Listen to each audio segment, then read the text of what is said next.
order to grow, get better, and change things and fix whatever, like you need that honest feedback. Constructive 100%. Criticism is only going to help you grow. Try to take the pride out of it, right? Because you're listening to what it is that's going on. Yeah. I mean, me personally, I remove pride. I try to remove all emotions from my decisions. That way I can make the most rational decision. So you know what? Like people order their food online and then they pick it up 30 minutes later and then they give me a bad review because they picked it up 30 minutes late. So at what point is that your responsibility to remake it? Bro, our people get paid damn good. I'm not trying to say anything other than that. Like, they get paid good money.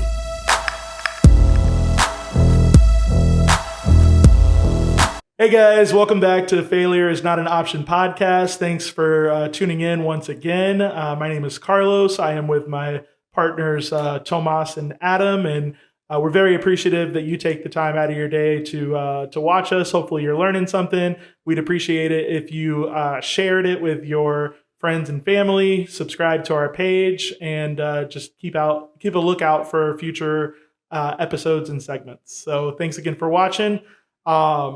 So let's talk about our weekend. How'd you guys fare this weekend? How did you finish up the week last week on the trucks? What's new? It was Father's Day. Father's Day weekend. Yeah. Happy Father's Day to both of you. Likewise. Same to you, buddy. Appreciate it. Did you guys spend some time with the kids or get to do some father-daughter stuff? I'm going to be honest with you. I was chilling at the crib. Yeah. The entire day. Relaxation. Literally. How about you, Adam?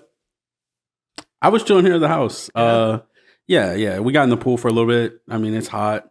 One of my dad's favorite foods are burgers. So grilled some burgers, hot dog, sausages. My brother came over. So we just spent the Father's Day with him. Cool. And I chilled out. Didn't do nothing. Yeah. Horizontal all day. All day. I wish I was horizontal yesterday. We went to a wedding up in Hartford, Connecticut, me and Corey, over the weekend, Saturday night. Her best friend was getting married, and good party, great time. I forgot how much fun it is to have that much to drink, but man, I felt it yesterday. So, and I had to jump on a plane, and it sucks traveling when you're hungover, but. Yeah, I caught it when we spoke. You said she was out cutting a rug on the dance floor. Bunch of white people dancing. It's very entertaining to watch. That's hilarious. Yeah. But yeah, good weekend overall. Glad you guys had a good Father's Day. What'd you have to eat this weekend, Tom? Oh man, listen. So I'm on this whole trying to lose weight thing and all that. So the food truck is helping those goals. I'm gonna be honest with you. It actually is. Yeah. Yes, because there's a lot more healthy options that are on there now. So as much as I want to just kill all of the empanadas and everything, yeah, no, I really stick to it. But yeah, man. So yesterday was like cheat day. Yeah. I'm down 53 pounds. That's what I was going to say. You're down like 50, right? Yeah. 53 pounds exactly. That's awesome. And how long? Since February. Since the podcast started. And saw himself on camera. Yeah. Fair enough. But yeah, I'm down 53. I think February, March, something like that, around there. It's been like 4 months. 4 months. Yeah. I'm hitting 13, 14 pounds a month. I don't know how much longer it's gonna. I keep thinking about it. I'm like, man, when am I gonna plateau? But no, I had fast food. So yeah, you're not gonna plateau in the summer though. Summer on a food truck is 130 degrees every shift. Yeah. It's been even if you're eating, you're gonna sweat it out anyways. Facts. Bro, it's been so hot. Yeah. It's been so hot. Yeah. 130, 135 on the truck. God, Easily. Bro, I was dying the other day. I literally, I found myself going grabbing for fries when I didn't need them because I was just taking in the cold air. Oh my God. It was crazy. But yeah, no, I didn't eat nothing. I didn't eat nothing good to talk about. I'll tell you that much.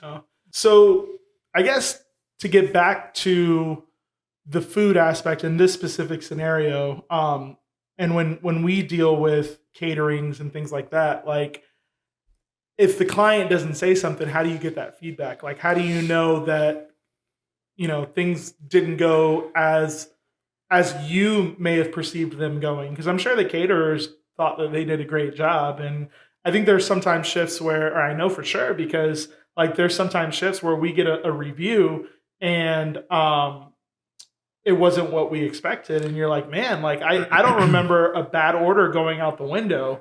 So how do you get that feedback if there isn't a review? Your peers, and we spoke about it before, but peers and like other food truck owners? Yeah. That's brave.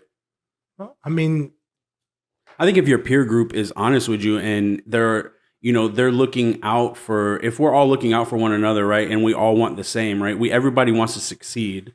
Like we're not in competition. I'm not in competition. Neither one of our trucks, American or Latin, is going to be in competition with a donut truck. You know what I'm saying? Like we're complimenting one another when we go to communities or we do rallies. But what's a donut truck know about a burger? Because they're still eating. They're trying all the other food trucks that are in the area, all the other food trucks that they work with, and they're also still continuing to eat at local restaurants and spots around town. So like when you solicit for feedback from these guys, like I take that, like their opinion holds more weight with me because I know that they have tried the next burger truck, or they've tried the closest Latin restaurant, or they've tried a Latin restaurant in their area that they live. Like, so their opinion is going to hold a lot more weight with me because they have the opportunity to try more, taste more, see more. So is there someone specific that you always like solicit that feedback from? Oh yeah, absolutely. Debbie from Craving. 100%. And the reason why I say that, and the reason why I go to her is because she is 100% honest. Yeah. Like, I don't want you to sugarcoat. Like, and if she's not, you're going to see it on her face. Absolutely, yeah. She's not going to lie to you. Like, she's going to tell you, like, hey, that was a bad burger. Your fries were soggy or something like that. You suck. Yeah, that's what I love. Like, and that's the thing. In order to grow, to grow, get better, and change things and fix whatever, like, you need that honest feedback. Constructive 100%. Criticism is only going to help you grow. And in all seriousness, Debbie is one of the strongest food truck owners in the market. Absolutely. She's got a product that's dialed in. They take a lot of pride in what they do. They execute each and every time. And she's actually a trained chef. She's a trained pastry chef. Really? I didn't know that. Yeah. I had no idea. Funny story about Debbie is years ago when I was 20 years old, I worked at the Hyatt. You guys know that I worked at the Hyatt because we used to take advantage of like the perks. But Debbie worked at that same hotel. And we crossed paths. So like a pastry chef or something? She was the pastry chef. And when I worked in banquet, so I was a banquet server, then a banquet captain. And when we did huge events, like Debbie would sometimes plate the food for us, or she would run the dessert portion of the event. So she would be in charge of, us coming up, grabbing the food. She would be plating the desserts, and then we'd go out and serve it. So I remember, man, Debbie ran a tight ship just like she does now. It's a little different now because she works with her sons and her husband. But even back then, she ran a tight shift. Like, the attention to detail is there. She's got very high expectations. So that's probably one of the best people that you can ask for an honest feedback and an honest critique of your food. Yeah. Because someone that's detail oriented that is, that pays attention to the smaller things is usually someone that, can give you feedback that's going to help you progress. Right. So, or help you improve.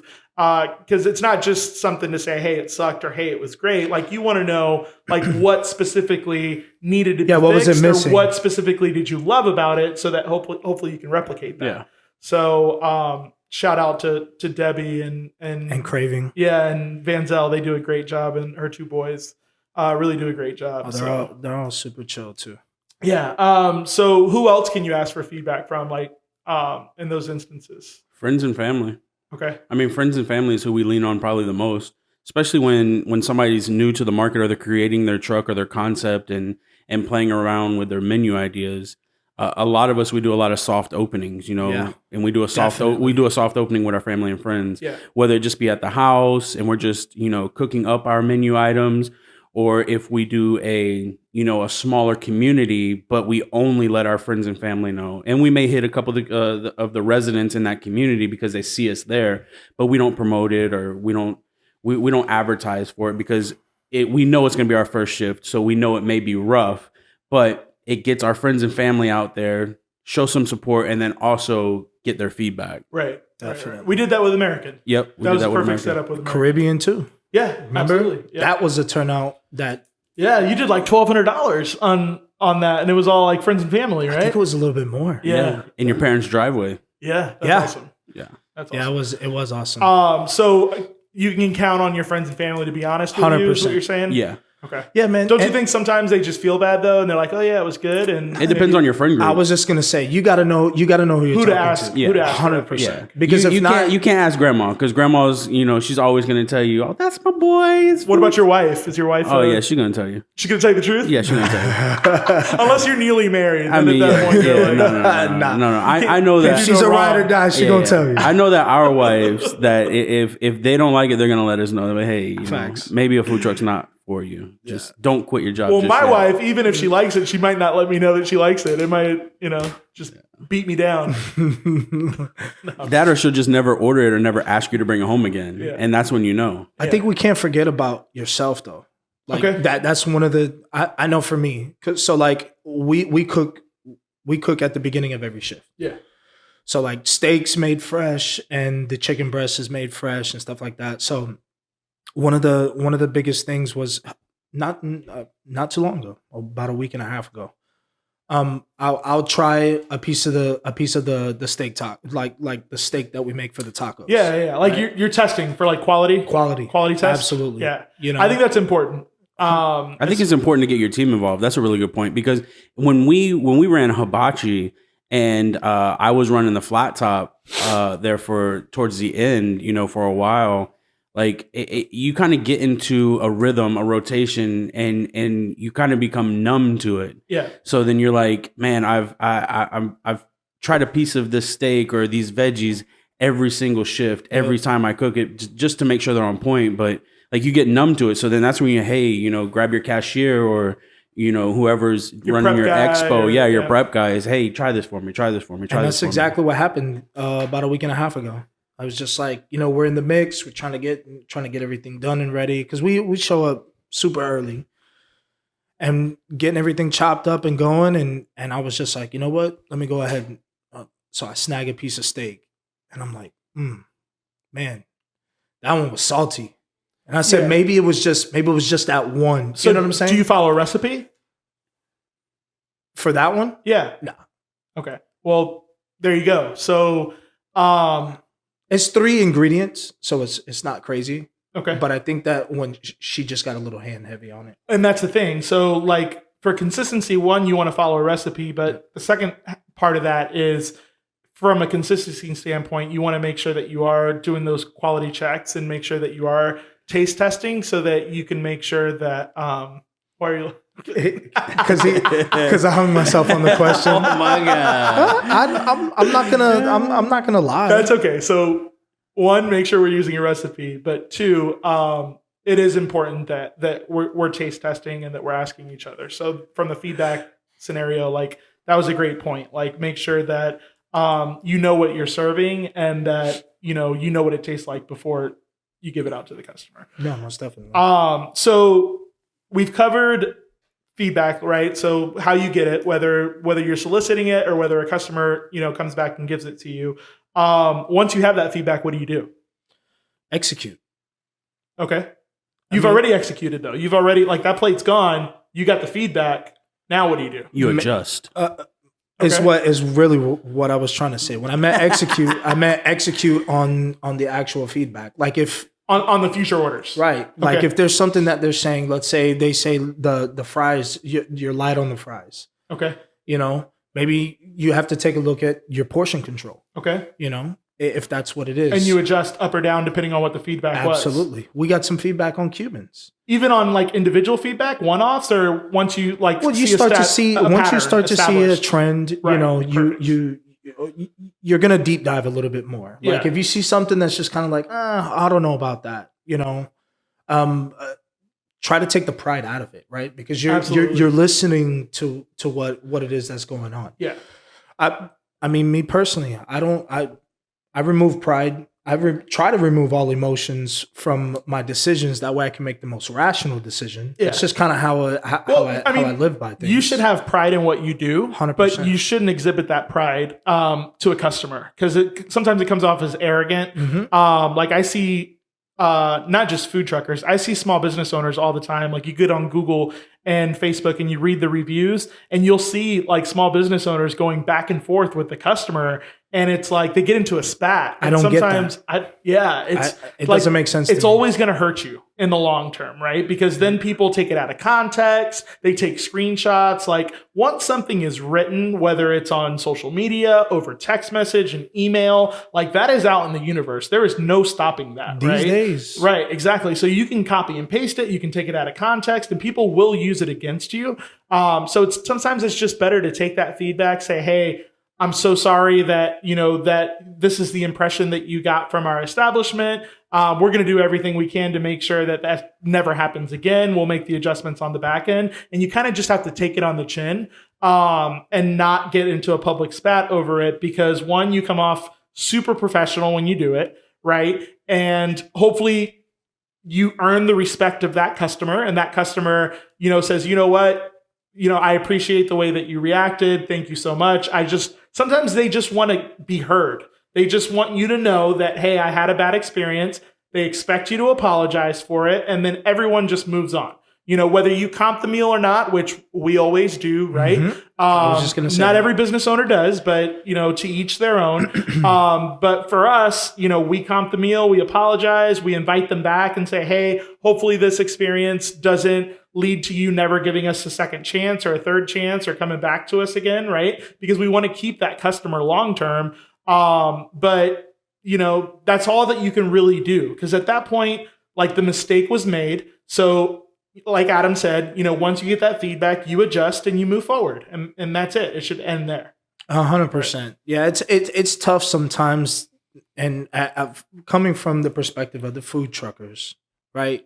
It is tough sometimes to take that on the chin, but you just got to roll with it because it happens. You're never gonna please everybody 24/7, and different people have different taste buds. Right. A lot of opinions are just that. They're opinions. No, They're absolutely. subjective. It's just like that burger opinion that we got where the customer said, I didn't like the burger seasoning. Well, guess what? Like our burgers are rated consistently 4.8, 4.9. And that's out of 5. So most people love our burger seasoning, but that one guy that left that negative review, that was objective or subjective or whatever Subjective. that term is. It was So subjective. like that was his opinion. It's just like barbecue restaurants. Like somebody will tell you, oh, that place has got the best barbecue I've ever had in my life, while someone else can say that's the worst barbecue I've ever had in my life. Right. So those I wouldn't put too much weight in that kind of review. It's the ones that are like, hey, my food was cold, or it was stale, or it was, there were missing ingredients, or there were ingredients that I didn't want on it. Like sometimes, a customer orders something, no jalapenos, no onions, right? And and in the thick of things, like when we're moving fast, we don't see that modifier and we serve it the wrong way, right? Those are the reviews that are actionable. You can fix those, right? And those are the ones you should focus on. Yeah. You shouldn't focus on the ones that say, hey, this place just sucks, 1 star. Well, that doesn't help me, right? Like if you have a way of getting a hold of that customer, like a best practice is to reach out to that customer. Like when we get BFT reviews and they're less than 4 stars, usually I'll reach out to the customer personally and say, hey, so sorry, like, can you give me more feedback? Can you elaborate so that we know what to fix? And again, that's all that you can do. You apologize, you keep moving. That's how does that conversation go? Just like that. Like usually I'll reach out to the customer. If it's a BFT order, I'll text them just because there's a level of comfort there. Yeah. Like when they provide their feedback on BFT, it is through text messaging. Like that's the way that they do it. So I have like a little template almost that I use where it's like, hello, my name is Carlos. You know, I'm one of the owners of Coco's Latin or Coco's American. I was reviewing the consumer feedback from our BFT orders and noticed that you gave us a 3-star or 2-star, whatever that star was. And I said, usually I start off by apologizing. That's the first thing I do. I say, hey, I'm so sorry that, you know, we failed to meet your standards. I'm going to do everything in my power to make sure that it doesn't happen again. But in order to do that, can you elaborate a little bit so that I know what to fix? I need a little bit of details. Right. And it opens the door for them to give you that feedback. And a lot of people, like, I can't tell you how many times they tell me at the end of that conversation, like, 1, I didn't expect you to reach out. And 2, thank you so much. Like, it shows me I'm going to give you a second chance, not because of your food, but because you care. Yeah. Right. Exactly. And I mean, I've heard that more times than I can count. It's like people appreciate that genuine customer service because it's a thing that every day, like, there's less and less of it out in the world. It's funny. It's funny that you say that. I get people that come up and, you know, they say please and thank you. And that to me is like, I always tell them, I'm like, you know what? I appreciate your pleasantries. Yep. Like, we don't get that all the time. Yeah. It's the same way that they feel. And I think that's awesome. Because how many trucks do you think actually take the time out to do that? Not enough. I don't know how many, but not enough. Like, if you're in small business, whether it's a food truck or not, you know, those are things that you should be doing because you're losing that customer. Like, once that customer gives you a bad review, they are never coming back. Right. So if you can save one of them, 1 out of 10, right? Like, that's you're 10%. making an impact to your business. Yeah, that's the biggest thing too, especially with the power of social media right now. Like, we're a part of different food review groups via Facebook, right? Yeah. So, like, that honest review of Hillsborough County. Yeah, that's a so huge like, one let one of those guys have a bad experience or eat bad food from one of these trucks. Like, you're getting blasted in front of 12,000 people, right? Because that's how big that group is, right? That's crazy. So, like, if you have the opportunity to catch that, fix that, Before. or reverse that, like, it makes a world of difference. Like, we were just at a community last week on Thursday, and my truck personally rectified an issue that one of our other trucks had at another community, right? Okay. So there was an issue that she had at that community with that specific truck at that point in time. The wing box truck, yeah. Yep. And this is news to me. She had reached out to you, and, you know, you told her the same spiel that you just said. And hey, next time one of my trucks are in the area or near you, I want to take care of you. Yeah. And sure enough, you know, I seen the thread as well. So when she came up, I knew exactly what she was talking about.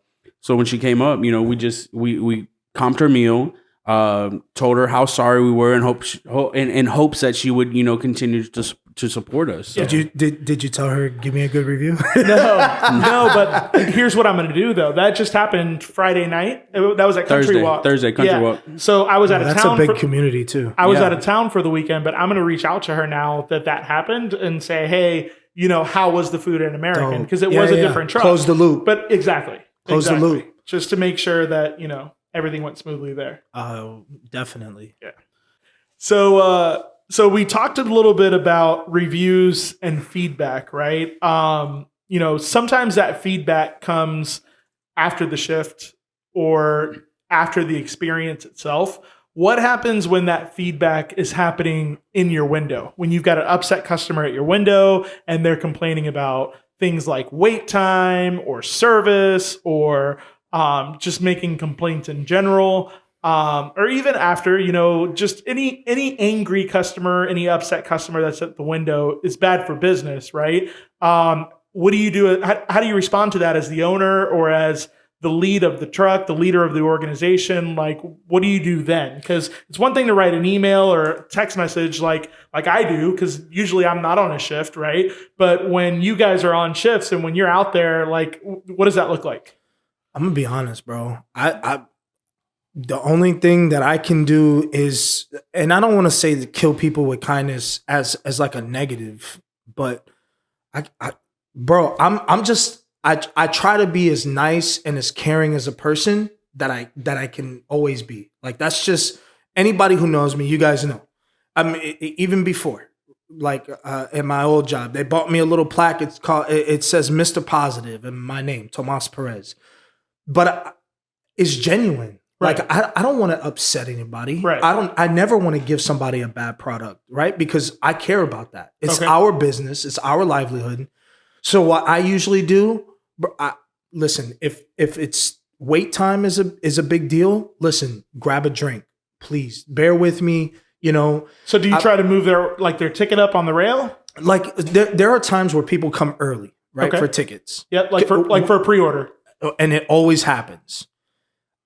I do what I can to go out of my way to make sure that person's not waiting. Now, don't get this twisted. I'm not trying to say you're not gonna skip the line. Right. You're not for everybody who hears this and says, "Oh, I know how to get my food quicker." Right. But for that person that may have just been standing out there, they put in an ASAP order. I'm backed up. Let's say we put 25 minutes ahead. If they come a little bit early, if I've got the opportunity to make that person not have to wait any longer, see that they're antsy, I'm gonna do what I can. Right. But I'm transparent, and I think that's the best thing to be. No, I think the free drink thing is great. Like I think most people would be appreciative of that. I mean, obviously they still want their food as quick as possible. Of course. But at least you're showing consideration for their time. With food trucks, usually people are waiting outdoors. So like I know here in Florida, it could be extremely hot. They're out in the weather conditions. So I think that's great. Well, I mean, when you think about it, it's a 52 cents gesture. Right. But it goes more than just the 52. Right. Yeah. What about you? I think Adam? I was trying to think of, like a difficult consumer interaction that I've had on the food truck. And to be honest with you, I can't think of one outside of wait times. Okay. Or BFT. Now, when I say BFT, it's online ordering. Yeah, BFT and wait times kind of coincide because a lot of times Citibank, one of the lunch spots that we had for a while, that was one of the big things. It was very high volume, but it was very high volume. It's like a $3,000 lunch. Yeah, it was 4 trucks. Yeah. Everybody comes down at once, and when they would place their orders on the BFT app, once the time slots were full and gone, the only option that you had was ASAP. And a lot of times when they would place their ASAP order, if we had, like we did every time we showed up to City, 30 to 40 tickets on my rail, your ASAP order would be pushed out, say 30 minutes or sometimes 40 minutes. Right. Mm-hmm. So, but it also communicates to you to let you know when your order is going to be ready. Yeah, but a lot of times customers don't see that. Exactly. Or they don't understand the process. So I think they lot think of times it's as soon as possible for them. They don't realize that it's as soon as the truck can make it. And I think a lot of times dealing with that difficult consumer in that aspect is just educating them because they don't know. Right. Or they may have overlooked it. And then I feel once you educate them and let them know, and hey, let me take a look and see where your ticket is at, and then give them a real estimated time. Right. Don't turn around and say, I'll have it in 5 minutes if you know you're not going to have it in 5 minutes. Right. Be transparent. Yeah. If it's going to take you 20 minutes, it's going to take you 20 minutes. Let them know. Yeah. And if they can't wait, refund the order. Absolutely. So how do you say that without coming off like an ass? You tell the truth. It's like Adam said, you're transparent. Hey, unfortunately there's 22 orders ahead of yours based on the time that the order was put in, and these people, and usually like when you're that busy, there's a crowd around the truck. Yeah, absolutely. Right? So they can see it. They can see it. They see people waiting. So, like Adam said, you tell them the truth, and I think it goes a long way in diffusing the situation. And at the end of the day, they're the consumer. So if they say, hey, I can't wait, then you don't fight that. You refund the order. Absolutely. Yep. Yeah. So what about, do you ever have orders? Because I know that when I was on the trucks, like sometimes orders would be ordered online, and they're prepaid for, right? And then they just sit. So at what point do you remake that order? Because that's like a hot topic in our market. Like I've had other food trucks on the organizer side. So me being an organizer, I've had trucks complain about the online platform and say, you know what, like people order their food online and then they pick it up 30 minutes later and then they give me a bad review because they picked it up 30 minutes late. So at what point is that your responsibility to remake it? Should you remake it at all? Like, what does that look like? At the end of the day, it's not your responsibility to remake it because the communication and everything is there. Okay. But I think that you need to analyze each individual instance and see, at the end of the day, you need to protect your brand. Okay. So I think that if you are at a high volume lunch or you're at a high volume community and something like this comes up and or happens, right, and the consumer takes the food home and like, all right, well, this food is cold. And if they make their way back to the truck and you have the time or the opportunity, or if it's going to take, if you can remake it in say 10 to 15 minutes, I think it's in your best interest to do that. Whether or not it falls on the consumer for not coming to pick up their food, whatever the instance may be, I think at the end of the day, you have to protect your brand. So that $4 or $5 that you're going to throw away to remake their food and food costs is pennies, right, to protecting your brand, because now they've came back and they see that you are the one that's going to accept their mistake and fix it for them, and now they're going home happy, right? And it probably earns you a little bit of loyalty. Yeah, absolutely. Yeah, definitely. I'm gonna use the same word because it is what it is. We're sticking to the topic, but transparency. When they come up, I'll be like, hey, listen, I called this order out a few like 10, 15, 20 minutes ago. Do you want me to remake it? Right. And I give them the option. Yeah, you're proactive with it. Because I rather catch you right there than let you go home and then come back, or let you go back in the office. If your shift allows it and you're slow, or you have that, bump and run in your line where you can do that, absolutely, 100%. And I do that all the time, especially like if we're at a business park, or we do a lot of work for local hospitals. Hospitals are huge with that. Yeah, so I know that they get hung up, or they're dealing with a patient. So when they come out, I was like, hey man, that meeting went over a little bit, didn't it? Yeah. Like, oh yeah, this and that. I said, I'll tell you what, your food's been sitting here for 25 minutes. Give me a couple minutes and I'll remake it. And sometimes they're like, no, don't worry about it. I'm in a rush. That's what I'm saying. That's fine. I can heat it up later, or which something is like that. fine. But you gave them the option. Yeah, absolutely. That proactiveness. Absolutely. I think that's one of the biggest keys, because I just, man, and the more and more that I look at, because I know that you love to dig into ratings, which is awesome. That's just never something that I've ever. People lie, numbers don't. Right.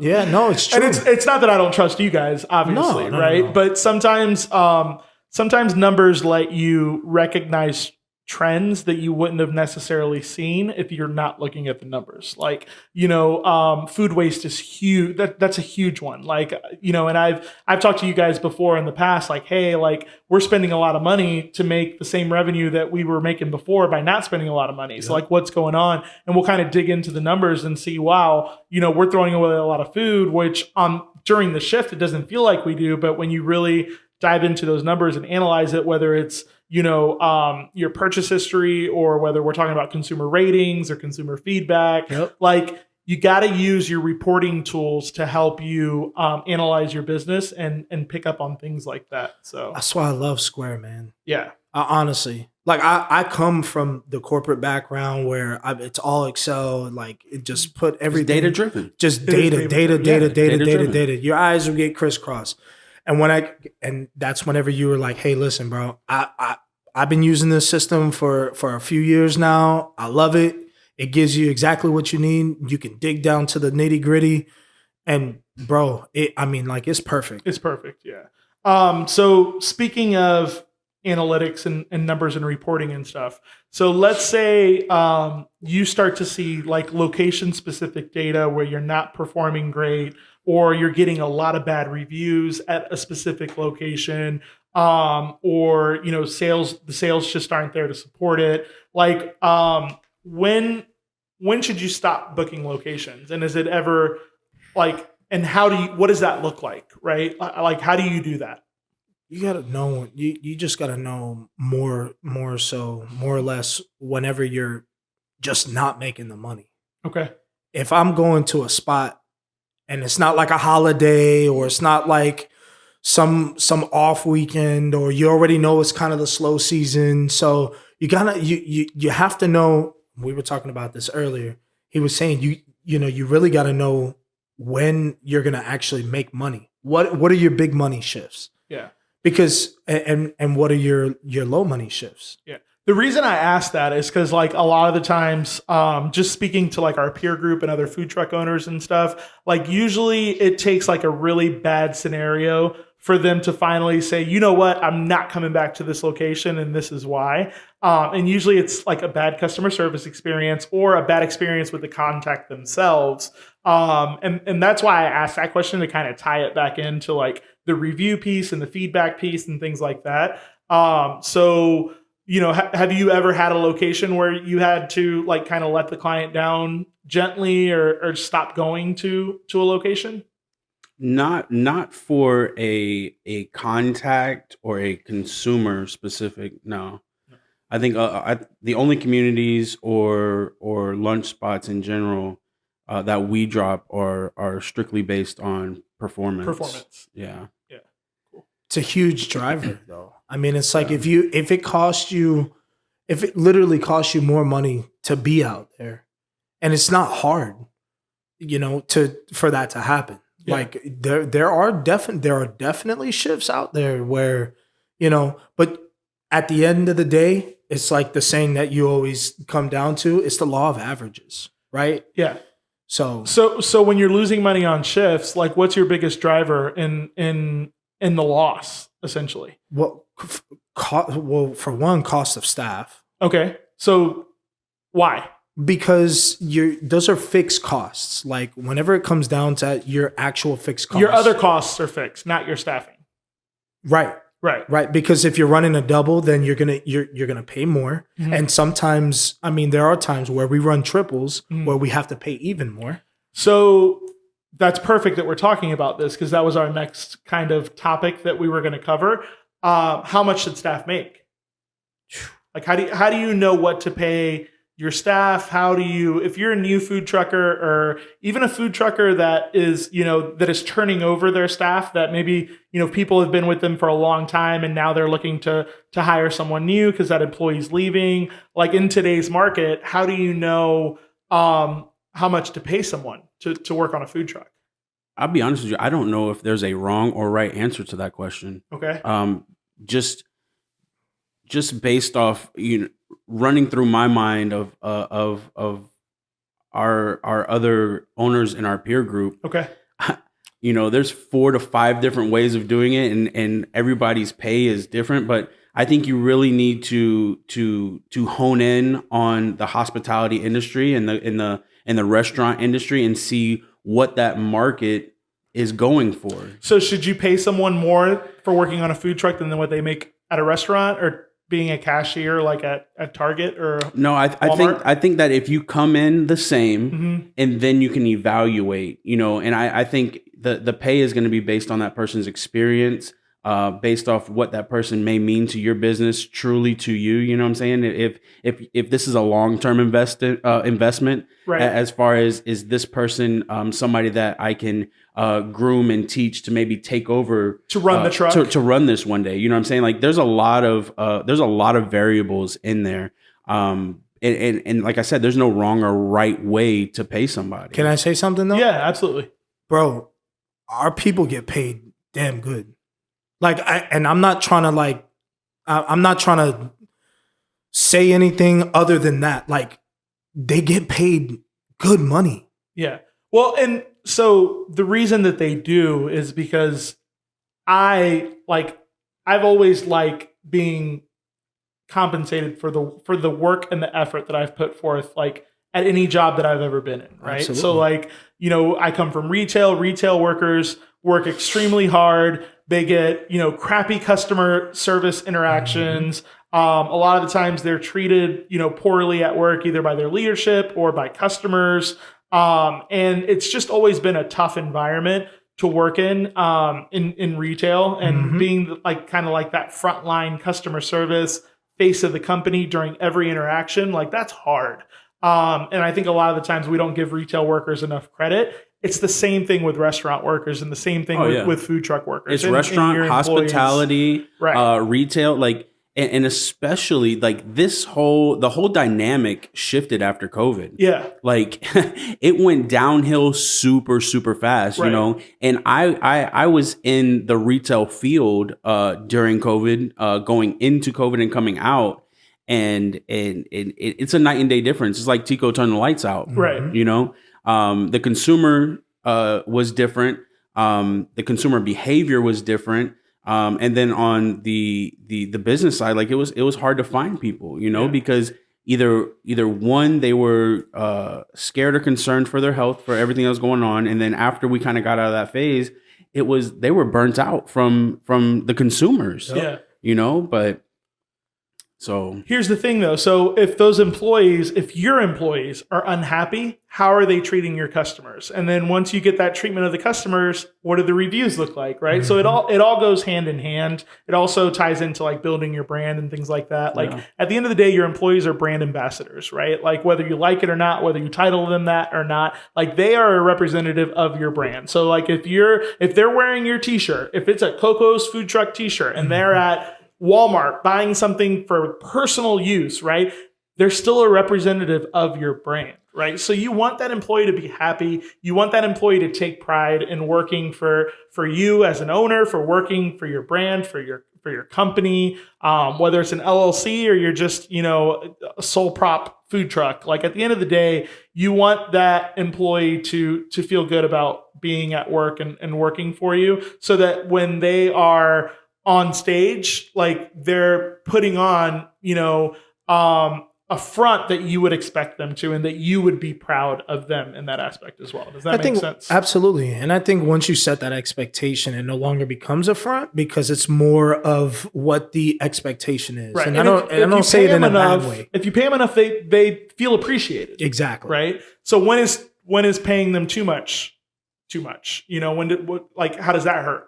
I think you have to evaluate your business. Like you said, you have to go back and look at the numbers. You have to see what you're doing as far as volume wise, because, you know, some food truckers pay their employees $20 an hour plus tip. Some food truckers pay them $15 an hour plus tip. Some food truckers have their teams on salary, you know, where it depends on, you know, they're paid a set amount per day and an extra amount per shift or whatnot plus tips.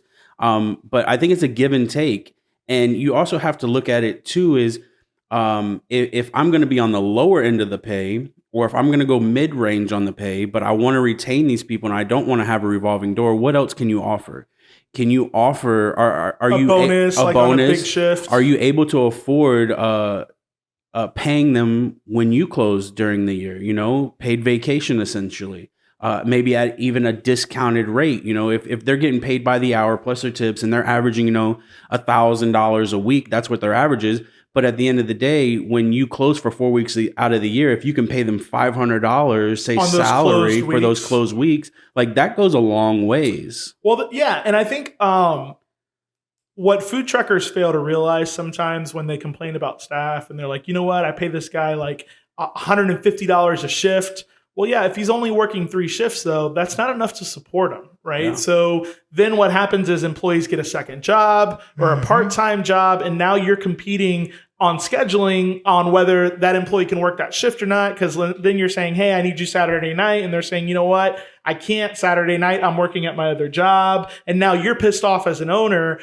Like doing things like that can help avoid them. That's why our employees are on a base salary, and then they earn more for working doubles and tips. But that's the reason that we do that, is so that we don't have to compete with other jobs. They're making a livable wage, and it's not something that we have to worry about. It's not another problem for us to solve, because we've got enough of those already, you know, being in the food truck industry. And the 4 weeks out of the year that we're closed, we don't have to worry about losing our employees because we pay them. Right. And some trucks shut down like for the whole summer. In Florida, like you have trucks that shut down the whole month of July, or half of July, half of August. Like if you're not paying your employees something while you're shut down, like the chances of them sticking around are slim to none. Yeah.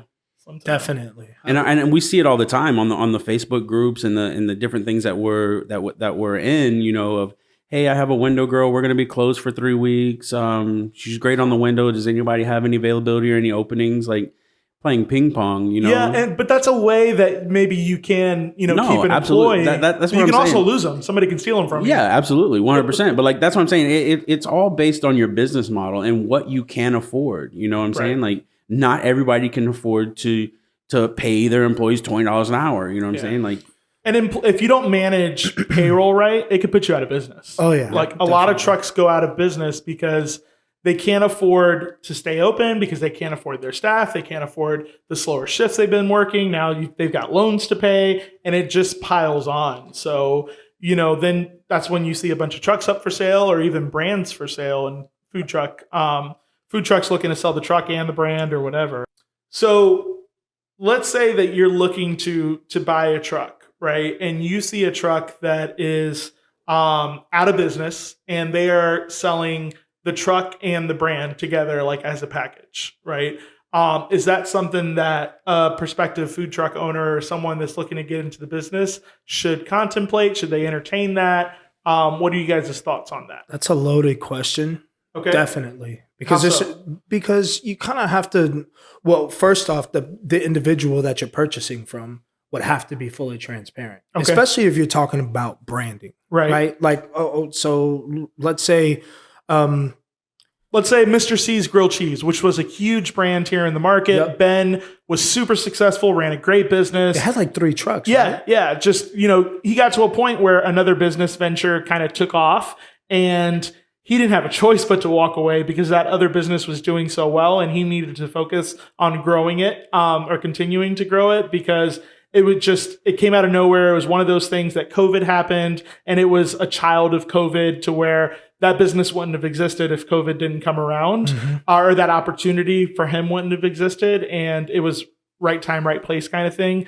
But in his instance, like, he's now selling a brand that's super successful, has a couple of trucks attached to it. Like, he's got assets. Is that something that you buy? For the right price, yes. Okay. But one of the things that I've learned in this food truck business, specifically, this is not a brick and mortar, right? Mm-hmm. Like, we're a food truck. So the brand is the person that's in the truck, that's on the truck. That's the brand. Okay. At the end of the day, right? So I can go purchase Mr. C's truck, right? Yep. And I can maybe get a few gigs just from what he built, from the namesake, right? But if I'm not doing the exact same thing that he's doing, or if I try to tweak something, then now I'm changing the brand, or I'm changing that image, right? And then also contacts wise, yeah, that's relationship built. Yep. Yeah, we learned that very, very quick with you through some of the things when we launched Hibachi, your second truck, and we're like, hey, let's try to see if we can get into this organization. Or, hey, let's see if I can get into this spot. Me reaching out via email, letting them know that I'm the new owner. But my partner is Carlos. As soon as they seen that, you're walking around with an X on you. Right. So the partnerships that Ben had made and created via Mr. C's, those partnerships were with him. Are his. Yeah. Were his. You know what I'm saying? Like, so when you look at that, you really have to look at, is the total package worth it at the end of the day, right? You need to evaluate the truck and figure out what the truck is worth, right? So if you're looking at the truck and you say, hey, this truck is worth $50,000, right? And Johnny's Barbecue he's selling his truck and brand for $150,000. Okay. So the truck is only worth $50,000. So you're paying $100,000 for the brand at this point. Right. Is the brand worth it? How do you determine that?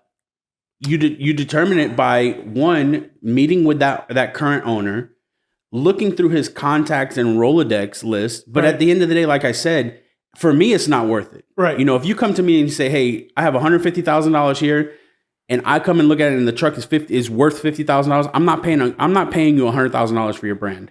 Because once I get on the truck and I start to tweak things, or I do things differently from what you did, that's going to be a give and take. I may lose 50% of your customer base. Right. I may gain 50% by myself. But why am I going to pay you $100,000 if I'm going to go out and build my own customer base as well? I agree. I think that the only time that works is if you are a food truck employee buying the brand that you from your boss. Yeah. Because then, like, you're in it, you're not. You already know anything, everything. You know, right? You've built relationships, hopefully, with the very same contacts that your boss, built relationships with. Like, they know you, your customers know you. Yeah. So it's a natural progression. There's no soiled relationships. Right.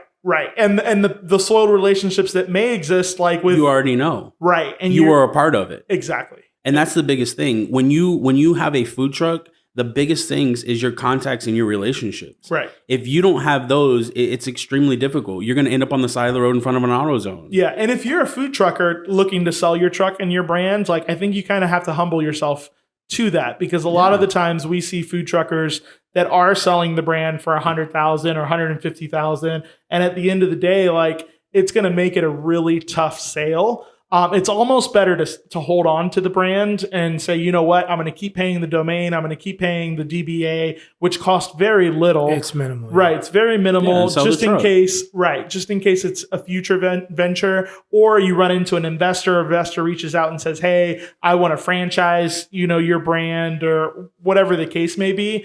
But to attach the brand to the truck and then expect a very high amount for that, it's just not going to happen. Yeah, that's the biggest thing. Like, 100%. Like, if you were going to franchise it out to me for $150,000, right, that's a different ball game. Right. Because you are now my partner, essentially. Because now all the contacts you have, I'm still going to get. I'm still going to gain. Right. I'm going to do things the way that you show me how to do them. It's either a franchise or nothing. Yeah, or nothing. Franchise or bust. Yeah.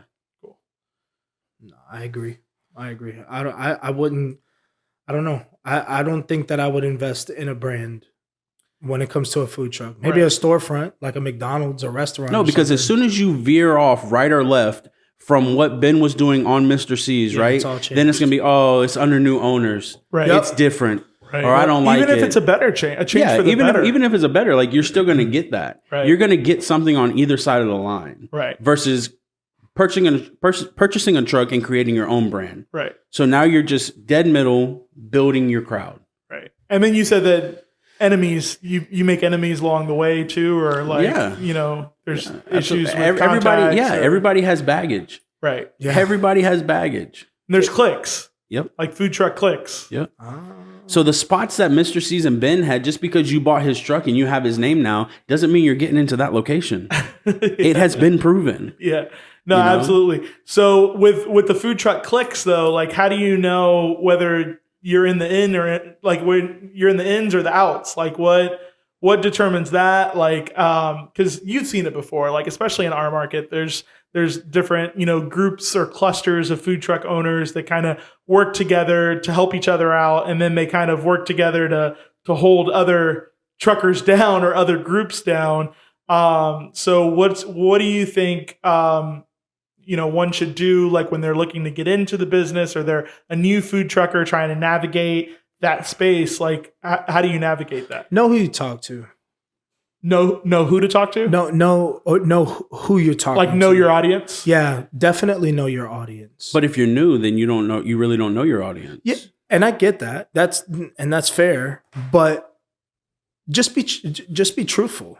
Like, for instance, number one pet peeve of Adam, right? You talk to 10 food truckers, and you ask them, hey man, how was your day? Or how did it go? Did you guys do good? Numbers are always, like, exaggerated. Yeah.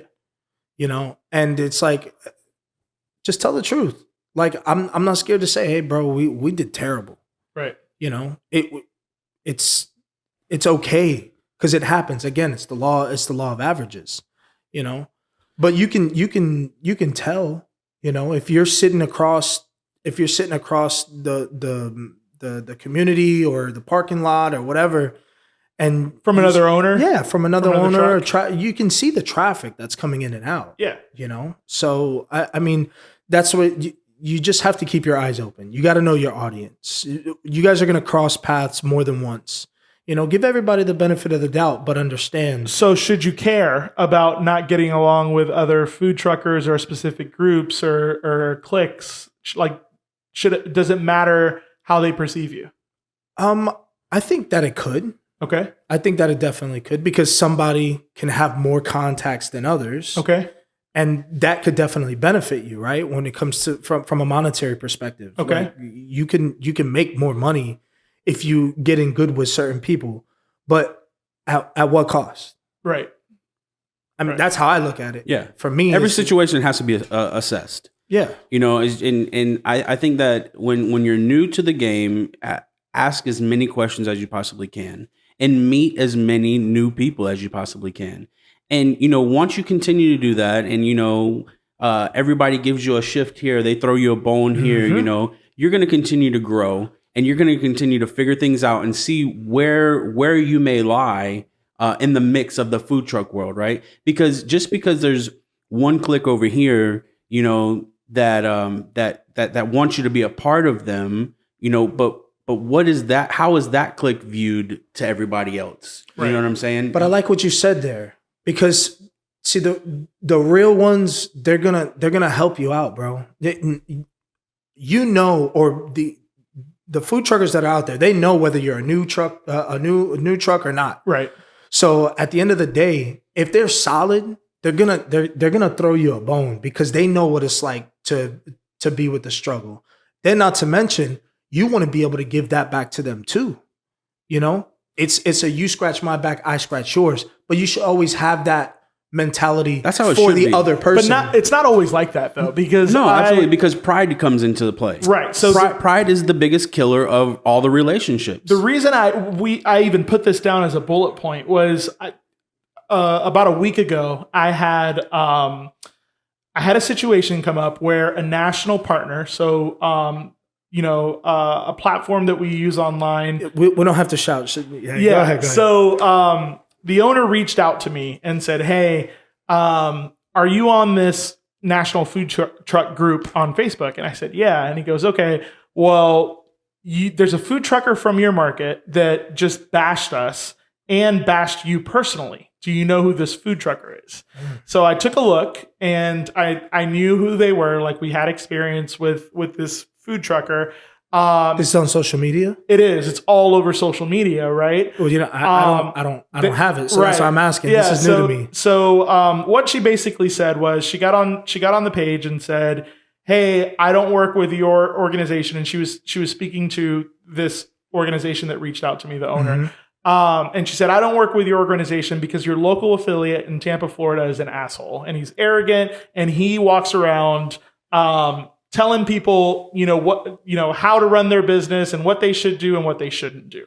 And she doesn't know me personally. The only experience that she's ever had with me is with me as an organizer. And as we've talked about in the past, like, there are certain standards and level of expectations that we have. Yeah, we talked about it on the first episode. Right. So if you don't meet those standards and don't meet those expectations, then we don't work with you. And that's the basic principle of the relationship, right? It's like, I pay you to go out and do a job on behalf of my organization. Yeah. You execute the job and it all works. Transaction closed. Right. Exactly. There's nothing outside of that. Well, what happened is that there were, different shifts where the average was extremely low. Then, there were standard issues where we were getting feedback from customers. And at the end of the day, we made a decision, Ryan and I as an organization, not to work with that truck anymore. Ryan had a conversation. The conversation ended with a mutual understanding and a mutual respect. And that happened a year and a half ago. And then this scenario with the online bashing just happened last week. So what drove it though? What was the reason? It just came out of nowhere. No. It just came out of nowhere. Like, she saw his post and it triggered her, like, to speak illy of his company and bash his company. And then I am the local affiliate, so I was kind of roped into it, and it is what it is. But the reason, like, she does run with, some trucks in our market that don't like me, right? They personally don't like me. And, I think it could help you as a food trucker and it can hurt you as a food trucker. So, I know that you guys saw it. I got on social and I made a post and said, "Hey, like, I know that I have friends in this market, and I know that there's people in this market that I don't meet their level of expectation. But before you go out and bash me online, like, here's my personal cell phone number. I put it out there, like, on the page, said, I'd really appreciate us having a conversation before you go on and bash me nationally, because while I am an arrogant asshole, I'm not arrogant enough or a big enough asshole to not answer a phone call. Like, if you're looking to talk about something. Damage control. Yeah, it's not damage control. It was genuine. And like, there are food truckers in our market that I don't work with personally because we have personal differences. Like, our personalities are different. They clash. I'm an alpha, they're an alpha. Like, we're both going after the same thing. There's a competitive, factor that goes into that, but I still respect them. And I think sometimes that gets lost in translation, and some food truckers just lose respect for other food truckers. And I think it hurts the industry as a whole. But there are people in our market that run great trucks, that work extremely hard, that are putting out new concepts, trying new things that I don't work with and I don't get along with them. And most of it is business driven, like the reasons why we don't get along. Not personal. But it's never personal with me. Like, I don't speak illy of other trucks. I don't speak badly of organizers in our market. Like, Tampa Bay Food Trucks, Gulf to Bay Food Truck Association, like, that's my competition from an All About Food Trucks perspective. And you'll never hear me speak illy of them. Like, new food trucks reach out all the time, and they're like, "Hey, classes, right?" They're like, "Hey, what should I do?" How many times have you heard me say, "Hey, I can't recall." Go to Tampa Bay Food Trucks. They have a great seminar. Yep. Michael Blasco does a great job going over everything. Give him the $150 or whatever it is he's charging these days, and get the information. Like, it's worth it. It's worth it. Yeah. Right. They asked me, should I work with them? Absolutely. You should work with them, right? Because they have clients that I don't have access to, just like we have clients that they don't have access to. As a new food trucker, you should try to get along with as many people in the industry as possible and stay away from the cliques and the groups and that poison, because it's going to hurt your business. And as Adam said, earlier when we first started discussing it, like, eventually you're gonna land somewhere. You're gonna land on one side of the fence or the other, or part of one group or another, and kind of let your business determine that.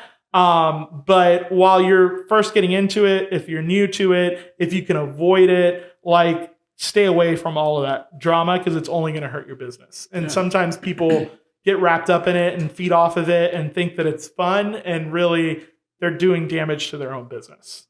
No, I hear you. You should never let your emotions towards someone or an organization hurt your business monetarily, right? Like, that's what I think is one of the craziest things when it comes to the other organizers that are out there, right? Like, the pride or the emotions that are there, that have been there, towards you. To the point where our trucks can't book work with them. Well, it's because they think that I'm going to steal the client. And if I have the opportunity, I am. Yeah. But it's not my client. It's not my client to lose, though. And it's business. At the end of the day, it's business. And as much as, the story is spun to make it like I'm this personal, arrogant asshole, like, at the end of the day, like, I'm just trying to grow my business and feed my family. And, if there's a client that can be better, that I could better serve, I'm going to lay out my case and say, hey, here's how I think I can serve you better. And if you lose that client, shame on you. It's your client to lose. Just like we've lost clients to other organizers. Like, we've had Astoria, which was one of our top communities for All About Food Trucks. The average was like $1,400 a week. We were sending trucks weekly. Every week, trucks were killing it. And Tampa Bay Food Trucks took it from us, right? And it was over the contact and Ryan having like personal beef and, going back and forth because she kept trying to book trucks outside of like our regular nights. And he kept telling her, hey, if you keep doing this, we're not going to book trucks for you anymore, because it's not fair to the trucks that are paying the 10% with us. It's not fair to them to have to pay for the location when you're booking trucks on the side and those trucks aren't paying a fee, right? Yeah, that makes sense. So it was a legitimate business, but it's also oversaturating decision. the community. Right. But, we ended up losing that community. And the reason we lost that community was because that's the way that we run our business. We say, hey, if we're booking trucks for you, that means you can't book your own trucks. Right. So that was my client to lose. And it's no different than when we take the client from them. There's usually a reason behind it. But at the end of the day, I don't personally bash Tampa Bay food trucks. I don't personally bash Golf to Bay. I am very vocal about the differences in our business. And there's been like advertisements and market comparisons that we do where we're like, hey, this is how we're different from them. And this is how we do things differently. And these are the reasons why. But none of it is opinion based. It's all factual based. At the end of the day, as cliched as it is, like business is just business. And take it for what it's worth.